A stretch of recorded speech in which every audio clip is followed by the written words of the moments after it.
আসসালামু আলাইকুম।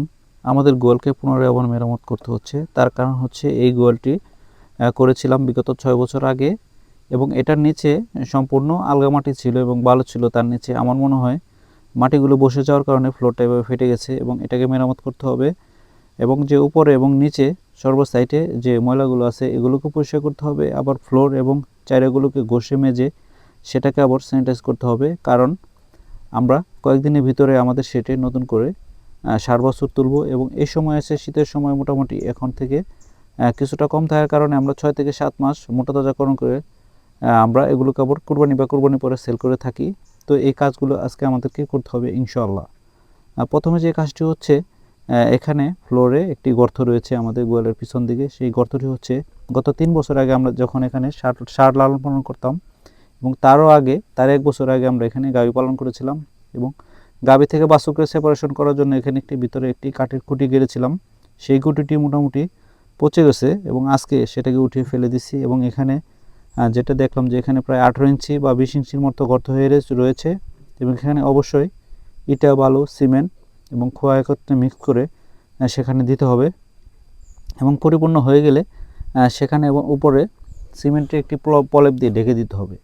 আর ফ্লোরে যে মেঝে যে সমস্যাটি হচ্ছে সেটা হচ্ছে ফাটল। সেখানে আমরা সিমেন্টকে গুলিয়ে সম্পূর্ণভাবে এখানে দিয়ে দিব।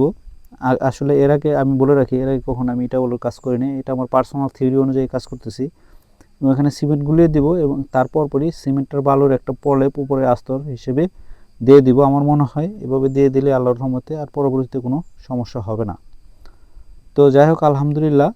এবং আজকে এই গোয়ালটাকে সম্পূর্ণভাবে পারফেক্ট করার পরপরই আমরা আবার আমাদের যে আরেকটি সেট আছে সেখানে ওয়ালে সাইডেও কিছুটা সমস্যা হয়েছে, সেখানেও মেরামত করতে হবে এবং ওই গোয়ালে একটি খুঁটি দিতে হবে মিডিল পয়েন্টে এবং এই কাজগুলোকে আজকে বা কালকের ভিতরে কমপ্লিট করব এবং 2-1 ভিতরে আমাদের ইনশাআল্লাহ সেটে নতুন গরু নিয়ে আসতে হবে। তার কারণ হচ্ছে এখানে শেড আমাদের প্রায় খালি হয়ে গেছে, এখন একটি গরু নেই। অবশিষ্ট যে গরুটি ছিল সেই গরুটি আপনারা জানেন গত বুধবার আমরা বিক্রি করে ফেলেছি এবং আসলে গরু ছাড়া আসলে ভালোই লাগে না। যারা গরু লালন পালন করেন, গরু বিক্রি করার পরে অনেকটাই খারাপ লাগে এবং একা একা লাগে এবং ভালো লাগে না, যেটা আমার পার্সোনালিভাবে এখন মনে হচ্ছে। এবং আমরা কিছুদিনের ভিতরেই সেটের নতুন গরু তুলে ফেলবো ইনশাআল্লাহ। এবং আরেকটি কথা বলে রাখি, সেটা হচ্ছে যে এখন শীত ভাব এবং শীতের জন্য আলাদাভাবে গোয়ালে একটি প্রস্তুতি নিতে হয়। সেটি হচ্ছে যে গোয়ালের চতুর্দিকে যে ফাঁকা ফোঁকা জায়গাগুলো আছে সেগুলোকে পরিপূর্ণভাবে সেটিং করে রাখতে হবে ইনশাআল্লাহ। আসসালামু আলাইকুম।